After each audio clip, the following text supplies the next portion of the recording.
ओम श्री गणेशाय नमः। जय माता दी। नमस्कार दोस्तों, आपका स्वागत है मेरे चैनल पर।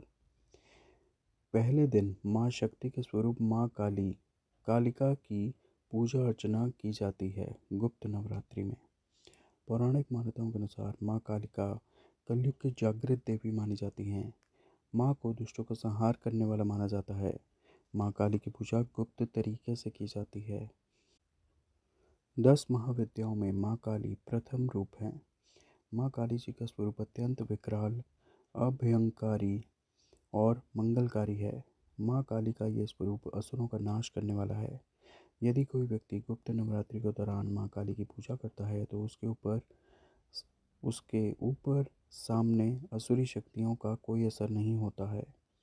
माँ काली की पूजा करने वाले व्यक्ति को रूप, यश, जय की प्राप्ति होती है। समस्त सांसारिक बाधाएं खत्म हो जाती हैं। माँ काली ने चंड-मुंड का संहार किया था, इसलिए इन्हें चामुंडा के नाम से भी जाना जाता है। माँ काली अपने गले मुंडमाला धारण करती हैं। इनके एक हाथ में खड्ग, दूसरे हाथ में त्रिशूल और तीसरे हाथ में कटा हुआ सिर होता है। माँ दुर्गा ने रक्तबीज नाम के असुर का वध करने के लिए काली का अवतार धारण किया था। 10 महाविद्याओं में माँ काली प्रथम देवी हैं। गुप्त नवरात्रि में प्रथम दिन माँ काली की आराधना की जाती है। जो लोग तंत्र शक्तियाँ प्राप्त करना चाहते हैं उन्हें गुप्त नवरात्रि के पहले दिन विशेष रूप से माँ काली की पूजा करनी चाहिए। इसके अलावा माँ काली की आराधना करने से सभी प्रकार की तंत्र बाधाओं से छुटकारा मिलता है। जो लोग अपने शत्रुओं से बहुत परेशान रहते हैं उन्हें गुप्त नवरात्रि में माँ काली की आराधना करनी चाहिए। ऐसा करने से शत्रु से मुक्ति मिलती है। माँ काली की पूजा करने से अकाल मृत्यु का भय भी दूर हो जाता है।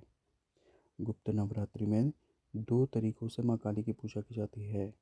जो लोग तांत्रिक विद्या हासिल करना चाहते हैं वह लोग इस दिन माँ काली की तंत्र विद्या द्वारा उपासना करते हैं।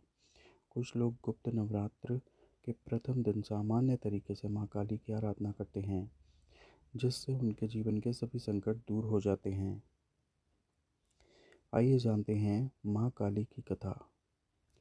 पौराणिक कथा के अनुसार एक बार दारुक नाम के राक्षस ने ब्रह्मा जी को प्रसन्न करके उनसे वरदान प्राप्त कर देवताओं और ब्राह्मणों को प्रताड़ित करना शुरू कर दिया और स्वर्गलोक पर कब्जा कर लिया। जिसके बाद सभी देवता भगवान विष्णु और ब्रह्मा जी के पास गए। ब्रह्मा जी ने सभी देवताओं को बताया कि इस दुष्ट का संहार एक स्त्री ही कर सकती है। जिसके बाद सभी देवता भगवान शिव के पास गए और उन्होंने भगवान शिव को सभी बात बताई। जिसके बाद भगवान शिव ने माता पार्वती की ओर देखा। माता पार्वती इस पर मुस्कुराई और अपना एक अंश भगवान शिव में प्रवाहित कर दिया। जिसके बाद भगवान शिव के कंठ से विष से उस अंश ने अपना आकार धारण किया। जिसके बाद भगवान शिव ने अपना तीसरा नेत्र खोल दिया। उनके इस नेत्र से विकराल रूप वाली माँ काली उत्पन्न हुई। माँ काली के ललाट में तीसरा नेत्र और चंद्र रेखा थी। माँ काली के भयंकर व विशाल रूप को देख देवता व सिद्ध लोग भागने लगे।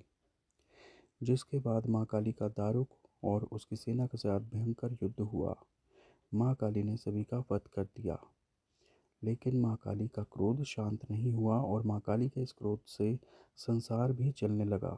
जिसके बाद भगवान शिव ने एक बालक का रूप धारण किया और शमशान में लेट कर रोने लगे। जिसके बाद माँ काली उन्हें देखकर मोहित हो गई। इसके बाद माँ काली ने बालक रूपी भगवान शिव को अपने गले से लगाकर अपना दूध पिलाया। जिसके बाद उनका क्रोध भी शांत हुआ। एक पौराणिक अन्य कथा के अनुसार काली माँ की उत्पत्ति जगत जननी माँ अम्बा के ललाट से हुई थी। कथा के अनुसार शुंभ निशुंभ दैत्यों के आतंक का प्रकोप बहुत अधिक बढ़ चुका था कि उन्होंने अपने बल, छल एवं महाबली असुरों द्वारा देवराज इंद्र सहित अन्य समस्त देवता गणों को निष्कासित कर स्वयं उनके स्थान पर आकर उन्हें प्राण रक्षा हेतु भटकने के लिए छोड़ दिया। दैत्यों द्वारा आतंकित देवों को ध्यान आया कि महिषासुर के इंद्रपुरी पर अधिकार कर लिया है। तब दुर्गा ने ही उनकी मदद की थी। तब वे सभी दुर्गा का आवाहन करने लगे। उनके इस प्रकार आवाहन से देवी प्रकट हुई एवं शुंभ निशुंभ के अति शक्तिशाली असुर चंड तथा मुंड दोनों का एक घमासान युद्ध में नाश कर दिया। चंड मुंड के इस प्रकार मारे जाने एवं अपनी बहुत सारी सेना का संहार हो जाने पर दैत्यराज शुंभ ने अत्यधिक क्रोधित होकर अपनी संपूर्ण सेना को युद्ध में जाने की आज्ञा दी तथा कहा कि आज 86 उदयुद्ध नामक दैत्य सेनापति एवं कंबु दैत्य के 84 सेना नायक अपनी वाहिनी से घिरे युद्ध के लिए प्रस्थान करें। कोटि वीर्य कुल के 50, धौम्र कुल के 100 असुर सेनापति मेरे आदेश पर सेना एवं कालक, दौर्द, मौर्य व काल के असुरों सहित युद्ध के लिए कूच करें। अत्यंत क्रूर दुष्टाचारी असुरराज शुंभ अपने साथ सहस्त्र असुरों वाली महासेना लेकर चल पड़ा। उसकी भयानक दैत्य सेना को युद्ध स्थल में आता देखकर देवी ने अपने धनुष से ऐसी टंकार दी कि उसकी आवाज़ से आकाश व समस्त पृथ्वी गूंज उठी। पहाड़ों में दरारें पड़ गई। देवी के सिंह ने भी दहाड़ना प्रारंभ किया। फिर जगदम्बिका ने घंटे के स्वर से उस आवाज़ को दुगना बढ़ा दिया। धनुष, सिंह एवं घंटे की ध्वनि से समस्त दिशाएं गूंज उठी। भयंकर नाद को सुनकर असुर सेना ने देवी के सिंह और माँ काली को चारों ओर से घेर लिया। तदंतर असुरों के संहार एवं देवगणों के कष्ट निवारण हेतु परमपिता ब्रह्मा जी, विष्णु, महेश, कार्तिकेय, इंद्र आदि देवों की शक्तियों ने रूप धारण कर लिए एवं समस्त देवों के शरीर से अनंत शक्तियां निकलकर अपने पराक्रम एवं बल के साथ माँ दुर्गा के पास पहुंची। तत्पश्चात समस्त शक्तियों से घिरे शिवजी ने देवी जगदम्बा से कहा, मेरी प्रसन्नता हेतु तुम इस समस्त दानव दलों का सर्वनाश करो। तब देवी जगदम्बा के शरीर से भयानक उग्र रूप धारण किए चंडिका देवी शक्ति रूप में प्रकट हुई। उनके स्वर में सैकड़ों गीदड़ों की भांति आवाज आती थी। असुरराज शुंभ निशुंभ क्रोध से भर उठे। वे देवी कात्यायनी की ओर युद्ध हेतु बढ़े। अत्यंत क्रोध में चूर उन्होंने देवी पर बाण, शक्ति, शूल, फरसा, ऋषि आदि अस्त्रों शस्त्रों द्वारा प्रहार प्रारंभ किया। देवी ने अपने धनुष से टंकार की एवं अपने बाणों द्वारा उनके समस्त अस्त्रों शस्त्रों को काट डाला जो उनकी ओर बढ़ रहे थे।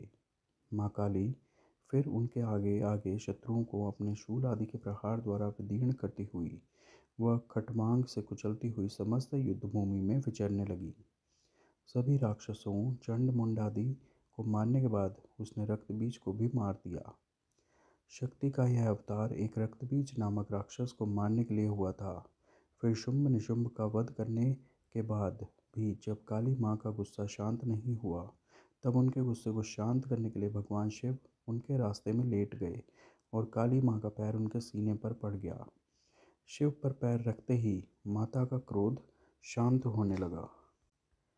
ये थी गुप्त नवरात्रि प्रथम महाविद्या माँ काली की कथा। आप सभी को गुप्त नवरात्रि की हार्दिक शुभकामनाएं। कृपया इस वीडियो को लाइक व शेयर करें व चैनल सब्सक्राइब करें। धन्यवाद। जय माता दी, जय काली माता।